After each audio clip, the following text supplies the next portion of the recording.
Yep. Yes. Okay, good morning, everyone. On behalf of the team and board at Destination North Coast, we would like to thank you for taking the time to attend today's investment briefing. We believe what we will present today outlines an amazing opportunity for the visitor economy and the North Coast overall. For those of you who I have not met before, my name is Michael Thurston and I'm the General Manager for Destination North Coast. I begin today by acknowledging the traditional custodians of the land from which we all respectively meet. I'll come to you from the Bundjalung Nation, and we have participants here today from a wide variety of locations. We also pay our respects to their elders past and present, and I extend that respect to Aboriginal and Torres Strait Islander peoples here today. Today's briefing is the culmination of a significant feasibility study funded by the New South Wales Government and executed by Urbis, who are experts in strategic planning and master planning. The feasibility study has been undertaken to assess the economic viability of a business conference and exhibition centre somewhere within the North Coast region. Since the creation of Destination North Coast, the business event sector has been a key market that we have focused on. From our first engagements with the visitor economy stakeholders, it was abundantly clear that the business event sector was an area of keen interest and a vital contributor to our industry. As a result, the second project that we ever launched was to create a business events program aimed at building on the strong base by securing incremental events whilst improving the skills and capacity of the industry. And this work is a continuation of that. The learnings from this program were the catalyst for the creation and delivery of this feasibility study.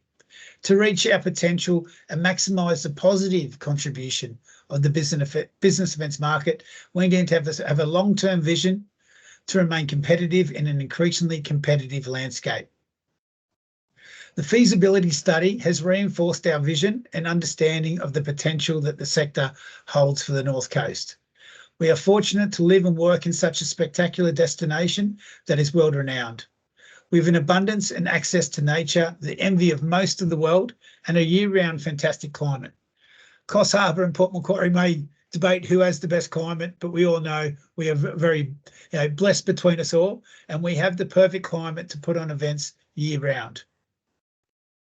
Coupled with this, we have some of the best regional connectivity in the country, with 3 gateway airports within the region and 2 major airports at our boundaries, with the Gold Coast Airport straddling the border and increasingly expanding into New South Wales.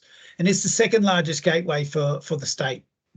Likewise, with the Pacific Highway upgrade coming to completion in 2026, accessing our region by road is also a seamless experience. All of these elements combine to create a strong point of difference in a cluttered market. We are easy to travel to, and once here, we have an abundance of experiences on offer to make business events not just efficient and effective, but truly memorable, which is a recipe that all of our competitors are striving for. Today's agenda will include a brief message from our chair, John O'Neill. We have just been having some technical issues, so I'll check on that in a second. This will be followed by a presentation on the feasibility study and its findings from David Wilcox, Director at Urbis. Following this, we'll have a panel session including representatives from government, industry and the commercial sector. To wrap up proceedings, we will then have a question and answer session. Before we get started, I'll quickly cover housekeeping for this session. You may have noticed that the majority of participants are not visible in the meeting. Only today's presenters' identities are visible. We've intentionally structured the event this way to enable participants to remain anonymous due to the nature of material and the opportunity being conveyed.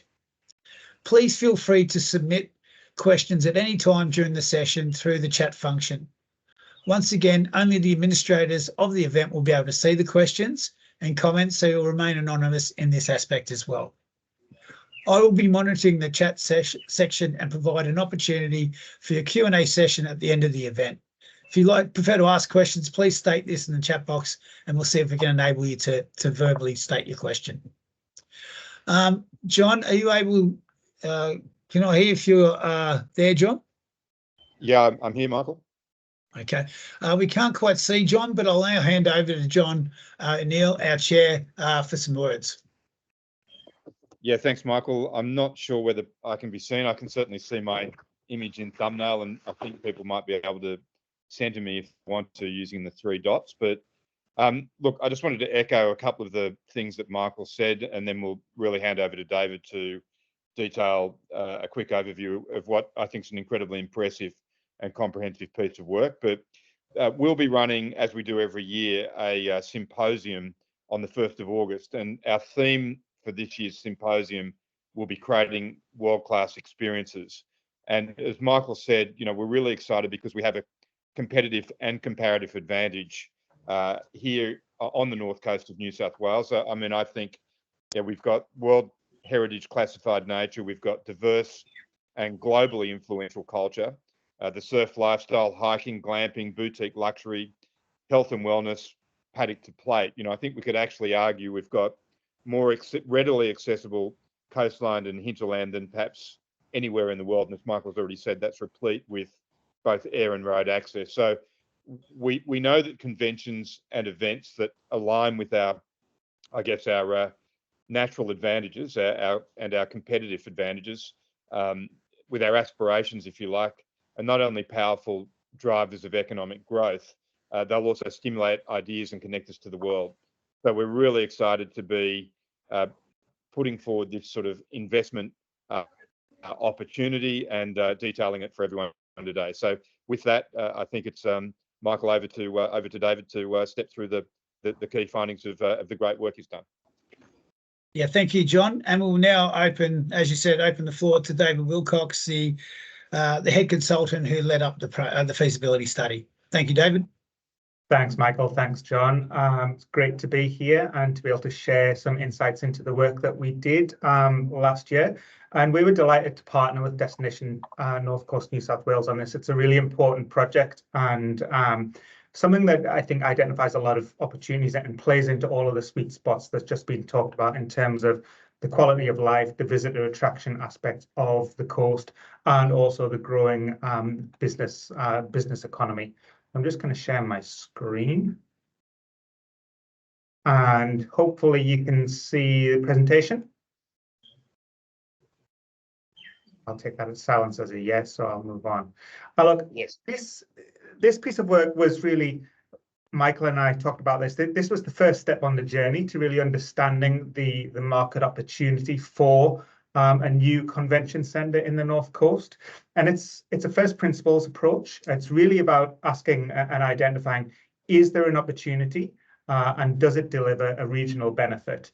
And when we talk about the opportunity, that's really about creating an opportunity and a market for new large-scale business events which don't currently come to the North Coast, perhaps with the frequency to which we might otherwise desire.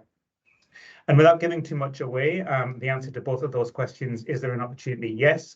Does it deliver a regional benefit? Yes, it can. And those benefits can be accrued in a number of alternative locations, which I'll touch on in this presentation. So our scope, as you can see on the screen, it was, as I say, it was about identifying the market opportunity. Does it exist? What's the optimal capacity for a venue, for a new business-focused convention centre? Then the next part was through some stakeholder engagement and having conversations to determine which local government areas have a willingness and perhaps capacity to host a conference centre. Obviously, that was point in time, and we'll talk about some potential sites that were put forward as a first suggestion. It may well be over the passage of time that other sites and opportunities come forward. We worked through that process, and we'll present a short list of potential sites that we looked at in this study. Talk a little bit about the marginal net economic benefit that's derived from a conference centre. And that really is derived, the benefit really to the coast is derived from that influx of visitors coming from outside of the region, their spending power, their ability to attend events and then turn, for instance, a 2-night stay into a 4-night stay. So leveraging more of the tourism aspects in the region, that's really where the economic benefit comes from. Some analysis of the non-monetary benefits and the distribution of costs and benefits across each of the scenarios or each of the 4 sites that we ended up shortlisting, and then recommendations on which scenario provides the greatest economic return. And I suppose what I would say on that, again, without spoiling the story, is that there are economic returns across a whole range of options in the region, which is really pleasing to see. So how did we do it? A little bit on the methodology. The first thing was to really understand the current market. So what is in the market currently in terms of the business convention market, the venues that are in the area as well. What's missing relative to what we've seen elsewhere, and why is this an opportunity that should be pursued? Then, if we pursue it, what are the success criteria? So, what are the key things that are required of a venue and a region and an economy to make this feasible as an opportunity? Then, which regions and entities are willing to consider the opportunity, and what does that look like in each scenario? And then finally, what are the monetary costs and benefits of each scenario, and how are they distributed? I'll touch a little on the costs again, and they've been provided at a high level for obvious reasons, because this is the first stage on the journey. You're probably all aware of this, but what does the New South Wales North Coast region look like? What was our study area? Well, it stretches across 14 LGAs from the Queensland border at Tweed down to Mid-Coast and Tea Gardens in the south. So what is the market opportunity? Well, the first thing that we found is there is no shortage to business events that are held. If you can think of a business or a theme, there is an event for it. And the analysis that we did showed that there are 5,000 to 6,000 business events each year across Australia. The region, being North Coast New South Wales, has an opportunity to deepen its share of this market by attracting those national industry level events, which we don't get our fair share of, if you like. So that is the ability to bring in people from interstate, from Sydney, from Melbourne, from Brisbane, and have them come and attend business events in the North Coast region. We did a lot of work, and nationally, that sort of sweet spot for industry level event is concentrated sort of in the 500 to 1,000 patron bracket. Our analysis showed that was around about greater than 50% of commercially advertised events. But the market itself will be underpinned by that, but also sort of the local markets. So business events, weddings, special events, all of those things, local delegates. So understanding the strength of each local market is really important as well. What's the population growth? What's the business growth outlook in each region? A little bit more, obviously, some questions about the growth and the opportunity of business events coming out of a COVID world, and we were doing this in 2023.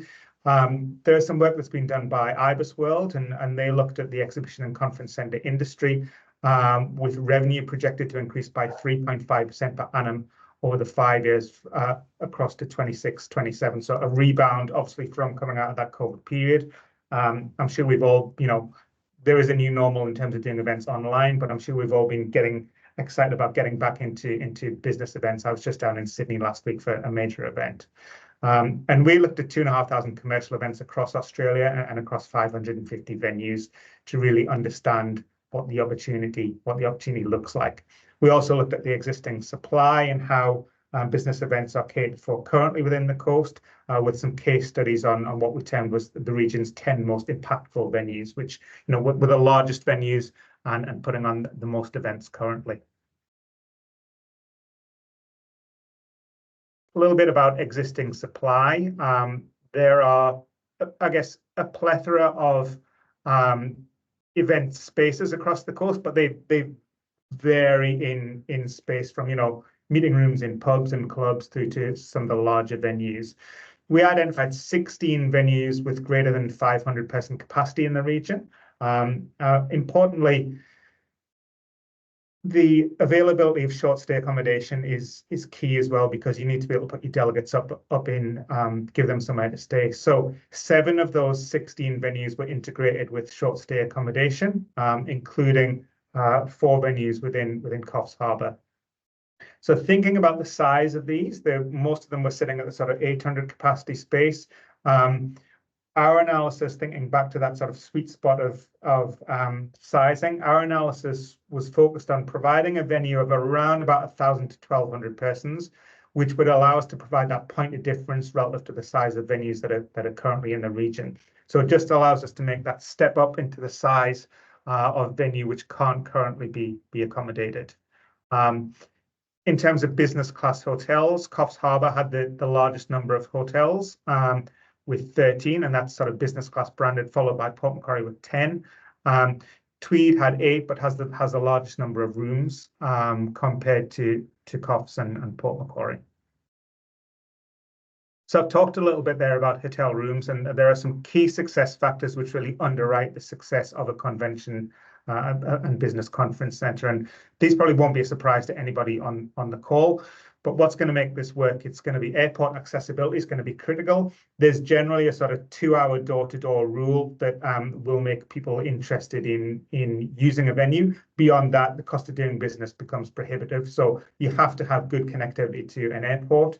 You need those industry synergies, so with the existing business base in your region, because that's going to underpin a lot of your demand. Integrated accommodation is ideal, but not essential, but certainly you need a good supply of business class accommodation, so the hotel supply. Generally, there's a benchmark of sort of 1-to-1 rooms for delegates. Operationally, the ability to provide flexible layouts is really important in any new building so that you can right-size it for a whole range of different events. Being able to tap into any higher order education is important as well, because they, again, can underwrite a lot of demand in the market. The local business sector is important. And having the ability to tap into those visitor or tourist draw cards is critical as well from that economic benefit piece, because that's the key that turns, me staying, it's the difference between me staying on a Wednesday, Thursday, to saying, I'm going to bring my family up and I'm going to turn that into a 4-day stay and stay for the weekend. So fortunately, as Michael and John talked about, there are a lot of strong visitor draw cards in the region.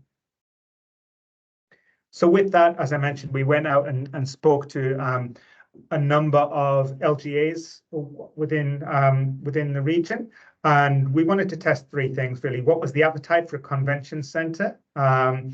Were there any sites that sprang out for prospective development? And are there any existing synergistic projects that a conference centre might be integrated with? We spoke to the councils there, so Ballina, Lismore, Port Macquarie Hastings, Coffs, and we also spoke to Southern Cross Uni at Lismore, and also the operators of Pacific Bay at Coffs Harbour, which is a large integrated resort, which has conferencing facilities already, and as we'll talk about later, has plans to expand its operations there. Some of the metrics on the right-hand side are some of the key things that we looked at in terms of success drivers. So the size of the population, the business base, the provision of accommodation and food services, hotels, the regional tourism draw, accessibility, and distance from large-scale competition. And where we ended up with that was, in terms of LGAs, we ended up with a short list of looking at Ballina, Coffs, and Port Macquarie.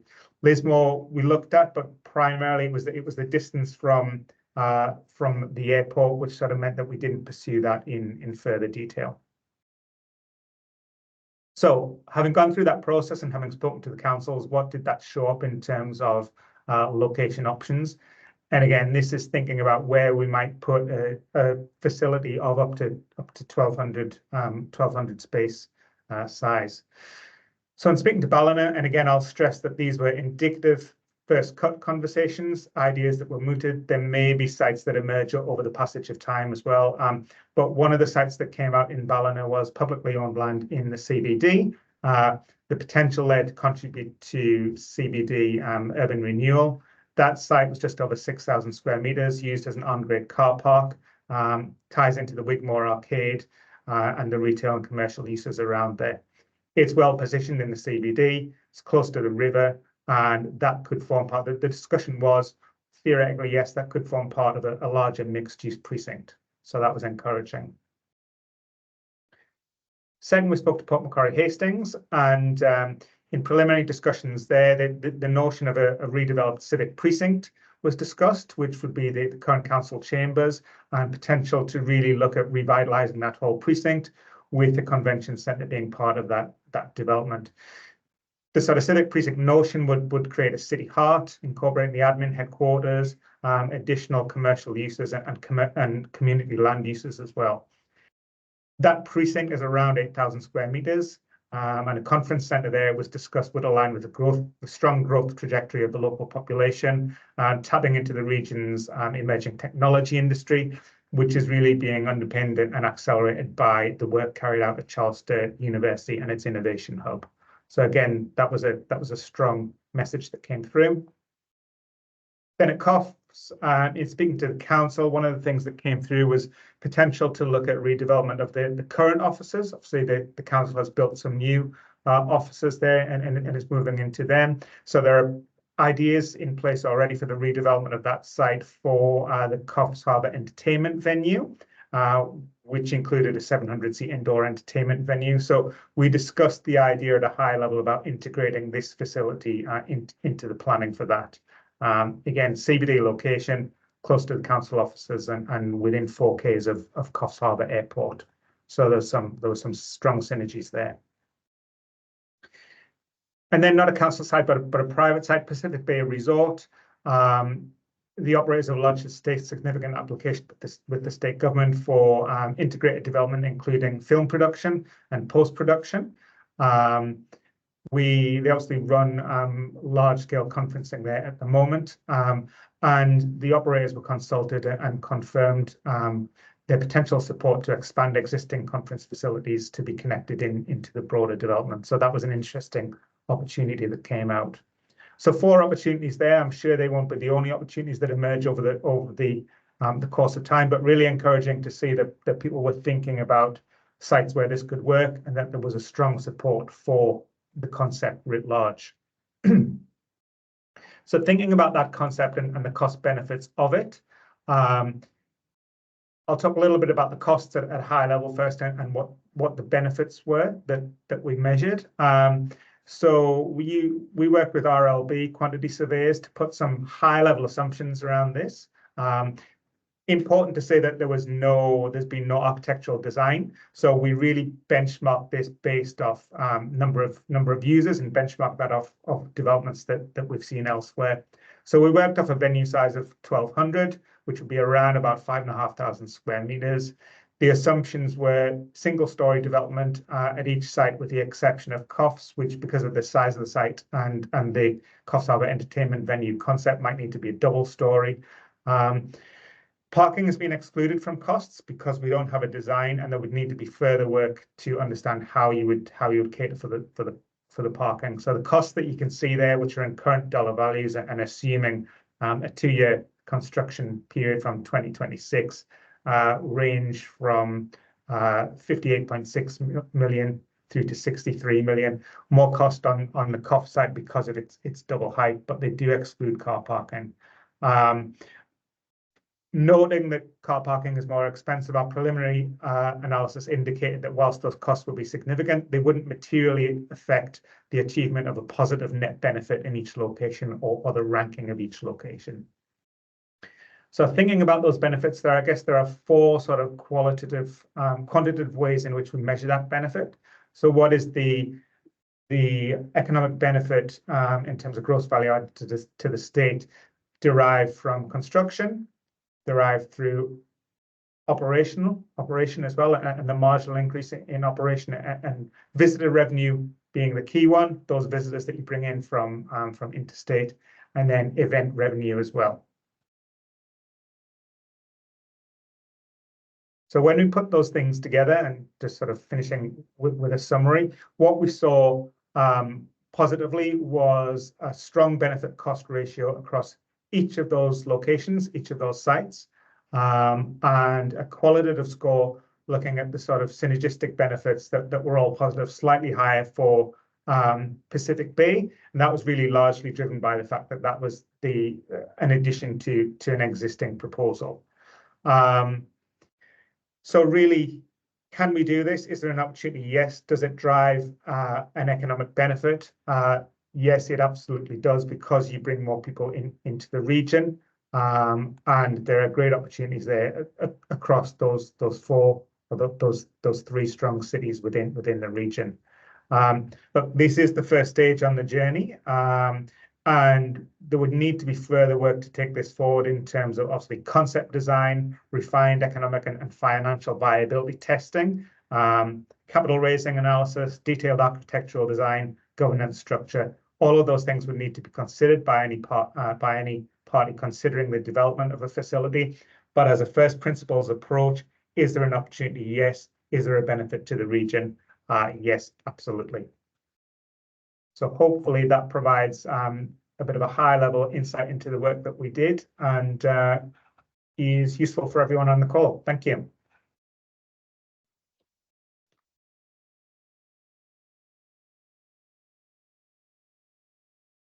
I think you're muted, Michael.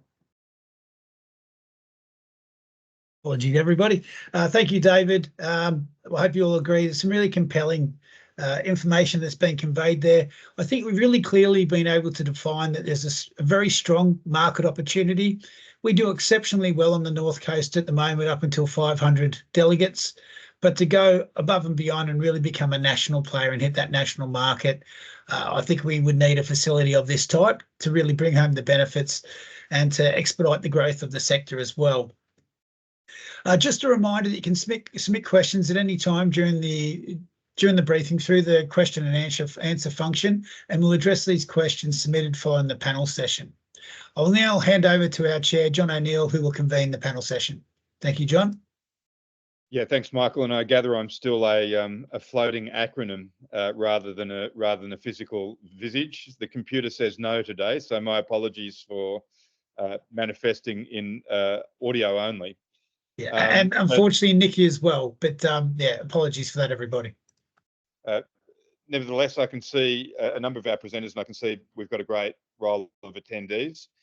So thank you so much for participating. I'm sure there are going to be plenty of questions for David, and we'll come back to that. But just before we get to that, we've got three panelists who I'd like to briefly introduce. I'll kick off with a couple of questions to each, but also we'll be keeping an eye on the incoming questions. And as I say, I'm sure there'll be questions for David in particular. But first of all, I'll introduce Mitchell Gunn. People can probably see Mitchell there. He's waving.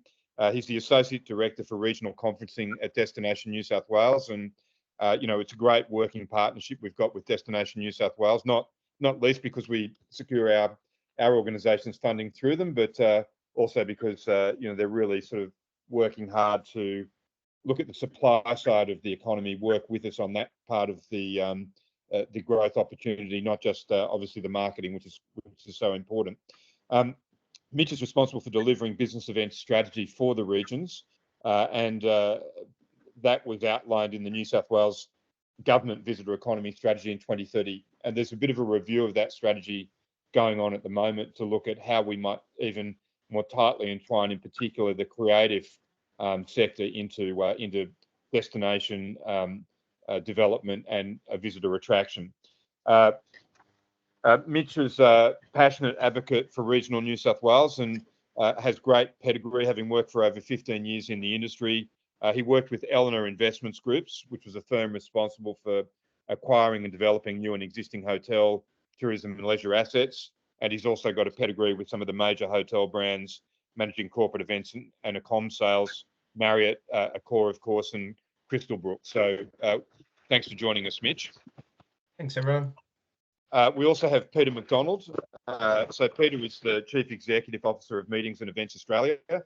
Peter, you might just wave there. I think everyone can see you.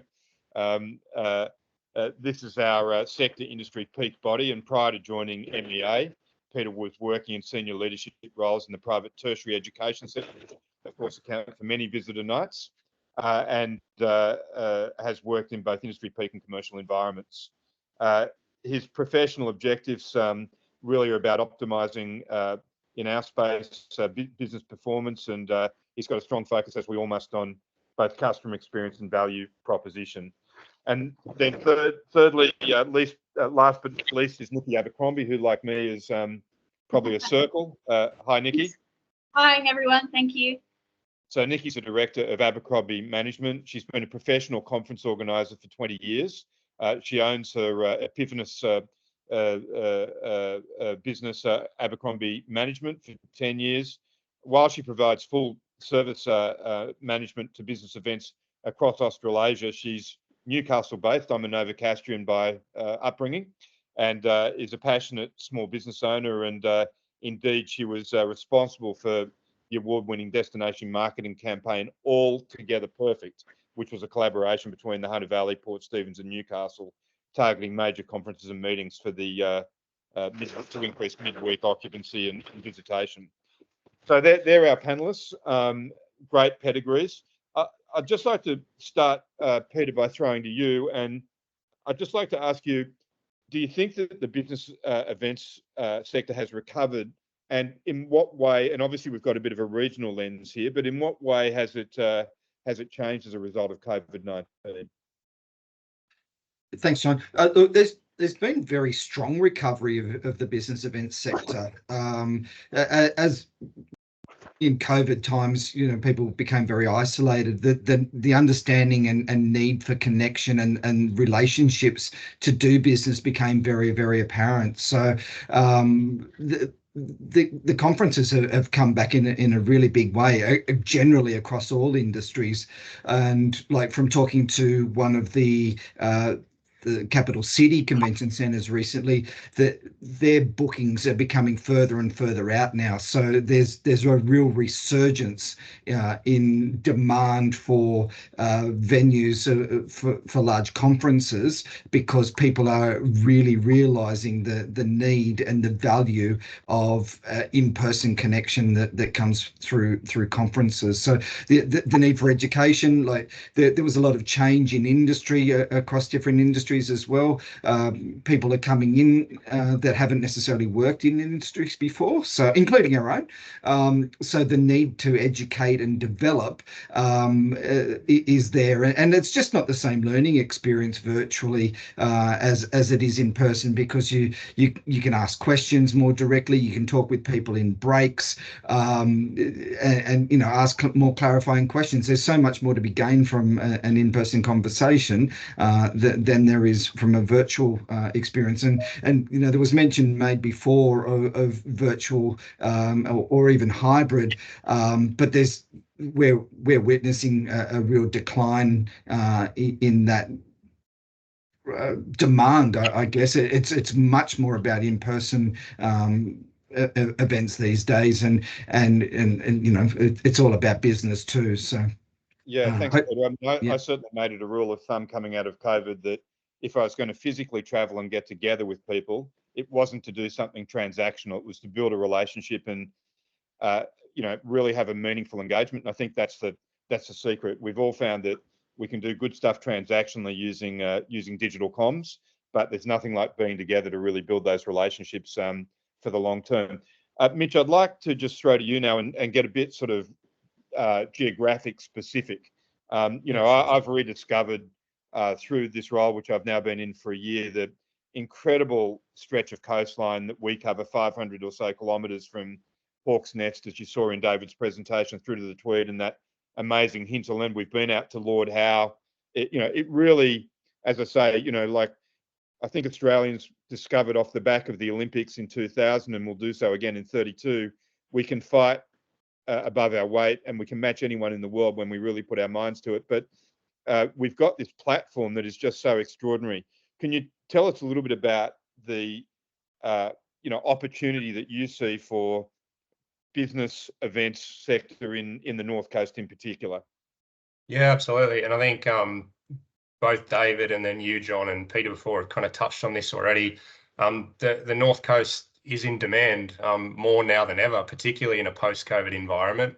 What we've seen and what research from Business Events Australia and our own DNSW sources have shown us off the back of that COVID period is that, if people are going to meet face-to-face for a business event versus virtually, they're doing it for the purposes of reconnecting with a team, establishing morale with that team, connecting with colleagues, and organically it's easier to do in places, not with no disrespect to our city counterparts in Sydney or an interstate, in areas like the North Coast, where you can connect with nature, connect with culture, connect with community. All of those experiences are such a big component of how a company or an association can help meet the objectives of said business event. You've got to have that environment to get the most out of your business event. So now more than ever, people are going to regional locations versus city locations for their conference.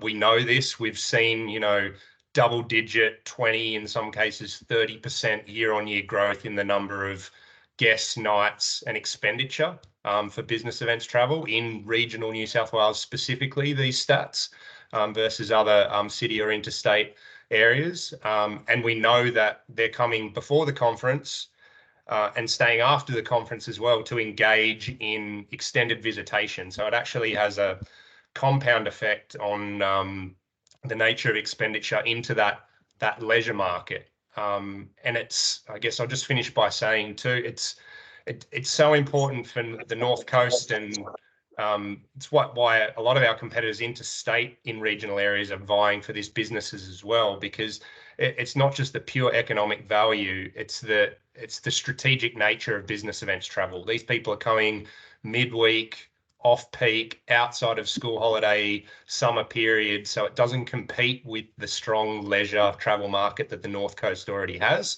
It complements that, so it's going to help our local businesses and local stakeholders with seasonality issues in some of those lower winter periods when we can drive business events travel in volume to an area like the North Coast. Yeah, great. That's a really good point you make, Mitch, about the complementary nature of business events. You know, I had a stint on the board of what's now Business Events Sydney, and you know, it really has such a powerful you know, economic value for shoulder and for midweek, and obviously the broader visitor economy opportunities that spring from it are substantial. I guess to that end, Nikki, I'll throw to you, and then Michael, we might just take a few questions from the floor as well, and we can come back to a few other questions for the panel. Nikki, when you think about having, you know, your 20+ years of organising professional conferences, and you think about the possibilities that an 800 to 1,200 delegate capacity venue with all the flexibility that David has alluded that we'd want to build into it might enable, what opportunities do you see that would flow from having a venue like that in somewhere like Coffs or Ballina or Port Macquarie or anywhere else along our stretch that might want to stick its hand up and say we want to host? Yep, I'd agree with everything that's been said, particularly echoing Mitch's comments, but I will say, North Coast does not have a seat at the table when we go from 500 delegates and above. So it's as simple as that. The opportunity would be that a seat at the table when right at the beginning, 2-3 years before the event's about to be delivered, people are considering their destinations. And that's at a national level, an international level. Just to be able to sell the North Coast to those host bodies is a very hard sell at the moment, and it has been without the infrastructure that is being proposed, and that's from about 500 delegates. So the areas that I work in are association academic style conferencing, and that requires not just one large theatre, which you might already find in some of the regions proposed. It requires breakout exhibition space and infrastructure around. So if you look at something like the Melbourne Convention Exhibition in South Wharf region, which basically was built around the convention centre, all of that infrastructure that's there now, the dining, you know, just the walks and things, they actually is what people want. The business travellers come into the cities for maybe 2 nights and leave, but in a destination like anywhere on the North Coast, particularly the 3 regions proposed, it would be a minimum 4-night stay, because we already see that with the leisure guests that are coming in. They want to go to these destinations, but at the moment there's no facility for them. Yeah. Thanks, Nikki. Yeah, that blended work leisure opportunity is really the big one for our region. Michael, maybe we should just slightly out of order, but grab a couple of questions from the floor. No problem. I'll just whiz through a few. The first one, will the slides be shared afterwards? What you will receive after this event, we'll be sending everybody here today or who registered to attend, you'll receive the full report, which contains all the information that was conveyed today. So you'll have much more detailed findings, background analysis, and a lot of great intel there as well, regardless of this opportunity, but around the business events market as well. A couple other questions, there's some themes in here. Can we please be advised how the potential locations were selected and why the Tweed wasn't considered given proximity to the Gold Coast Airport and the room stock available? A couple of factors went into that. I'll address the Tweed straight up. You know, one of the big opportunities here that we have is there's no current similar facility between Newcastle and the Gold Coast. We looked extensively at the Tweed because we understand, you know, the great amount of beds they have there, access through Gold Coast Airport, all of those elements. But we just felt that, you know, it was too close to existing infrastructure in terms of the Gold Coast Convention and Exhibition Centre, significant meeting space across the Gold Coast hotels. And there's also a substitution element that we factored in here as well. So if we had to put it in the Tweed, we felt that would have adversely impacted, say, the salt resorts. So we would have, rather than, you know, 2 and 2 equaling 4, it would have been taking one of those and, you know, adding up to more 3 than doubling that capacity here. And that's why the Tweed wasn't factored in at the end, but it was certainly robustly reviewed as an option. The key success factors that we looked at were airport accessibility, and hence you look at where the 3 destinations where we ended up doing deeper analysis, Port Macquarie, Coffs Harbour and Ballina all have that. Business class hotel supply, whether, you know, Port Macquarie and Coffs Harbour have a very good supply already. Ballina has a good supply but would need more, but you've also got proximity to the amount of beds in Byron Bay. Proximity to higher other education campuses, and all of those have relevant connectivity through TAFE and universities. Visitor draw cards in industry synergy. Well, I think across our whole region, we've got amazing things to do inside and outside the conferencing space.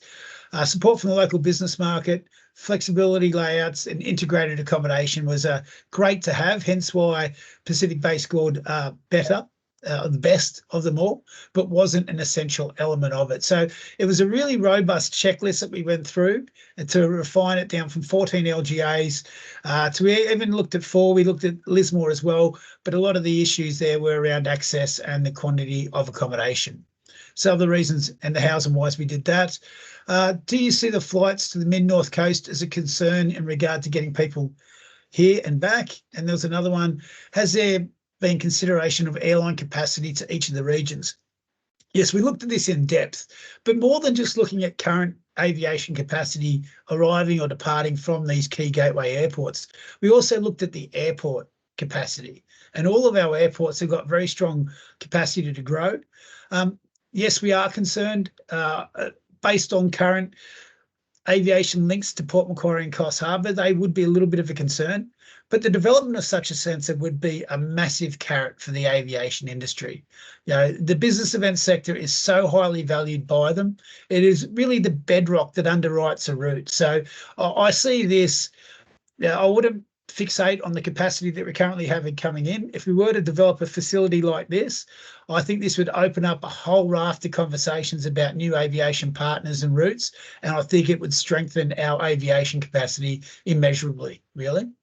Thanks, Michael. David, do you want to add anything to anything that Michael has said there? No, I think Michael nailed all the points there. The only other question there, I think, was about any comparison with other regions. We did do that. So we did a number of case studies. So we looked at convention centres in Newcastle, Gold Coast, Cairns, Hobart and Orange. So we drew the key learnings from them. Obviously, we didn't do a CBA comparison against them because our brief was focused on what the opportunity is in our region. But yes, absolutely, we looked at other examples. And I think, as Michael said, when people get this report, they'll be as impressed as we were. It is a really detailed and robust piece of work in that regard, and you'll be, you know, I think very, very pleased with the level of work and thinking that's gone into that sort of assessment. I might just go back to a couple of our panel members now with a couple more questions. I'd just like to maybe, Mitch, throw to you again. Obviously, we're working as a small organisation with your team to try and bring business events to the North Coast as it is, and Nikki has quite eloquently described some of the challenges of not being able to be at the table with that larger capability. But from the demand side of things, can you tell us about? You touched on it before, but just how significant do you think that the demand that we could tap is out there if we had sort of this facility? Yeah, sure thing.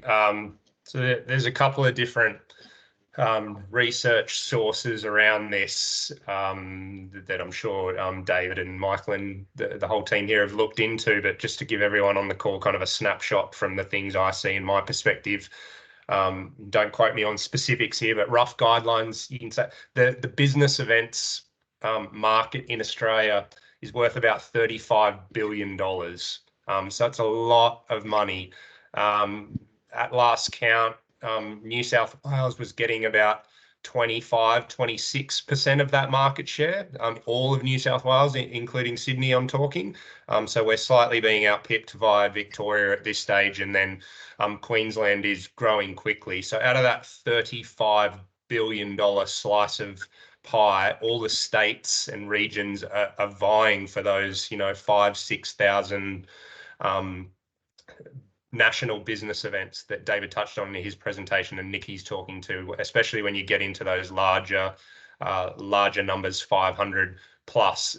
So the demand is massive. I mean, you can't really quantify how much it would be for the North Coast until you start competing with these other destinations in those space and seeing what bookings will come. But certainly the size of that pie and the slice of the piece that everyone's fighting for dictates that there's huge economic value for the North Coast because of its natural elements and the demand in that people want to come to the region because it's beautiful. People want to hold business events, whether you're an event organizer looking to maximize ticket sales to the event you're organizing, or you're a delegate that chooses to buy a ticket because it's at the North Coast and you can turn that into a holiday with your family. All of the attributes for the North Coast are there for us to start playing in that space with the bigger boys and taking a bigger slice of that $35 billion pie. At the moment, regional New South Wales is getting about $750 million of that $35 billion pie. So it's a very small piece. It's a significant piece, but there's massive growth potential when we can start playing in that space for the bigger events. Yeah, and there's a lot of other regions in New South Wales, and there's a lot of other of our interstate competitors that recognise this. They're also doing a lot of this work, and they're strategically looking at this space. You've got the Geelong Convention Centre that's going to open up in 2026. Someone mentioned Cairns Convention Centre before. Only in 2021 did they expand their capacity, and there's a lot of comparisons destination-wise between Cairns and the North Coast. You've got Albury about to open up their expanded entertainment and convention centre in 2026, 2027. The Wynn Entertainment Centre in Wollongong is undertaking similar studies to redevelop that space. As is Wagga. So thanks. Lots of opportunity. And John Mitchell, I was just going to say to that point, our modelling in terms of the economic benefits was pretty conservative. Like we assumed for each venue, we assumed 16 major events per year. So that's, there's upside there if you can do more than that. Yeah, absolutely. Yeah. Thanks, David. That's important. Peter McDonald, if there was this sort of thinking about the umbrella organisation and the people you represent, how would your constituency feel if we had this sort of capacity, do you think, in this part of the world? Oh, look, I can speak firsthand from our own association point of view. We've got our national conference for the industry happening next week, and we're doing that in the New South Wales Hunter Valley. So we're taking our own industry conference regional next week. When we were looking at the options, I was actually looking at Coffs Harbour as an option. Like we have been in the Hunter Valley before. That was in 2003. So this is our first time since then, but it's never been on the North Coast. So when I was looking at options there, there was two things, I guess, that worked against Coffs as a possible destination. One was the lack of exhibition space, because we do have a complementary exhibition to our conference, and secondly was the airport, because the industry is primarily East Coast based, but for people from Brisbane to get to Coffs Harbour, they would have had to fly to Sydney and then back up. There was no direct flight. So what I suggest is that if there was a conference facility in the North Coast region, there would then, we touched on this before during the conversation, need for the Coffs Harbour Airport to reconsider its flight paths and relationships that it has with airlines. We've worked very closely with Newcastle Airport.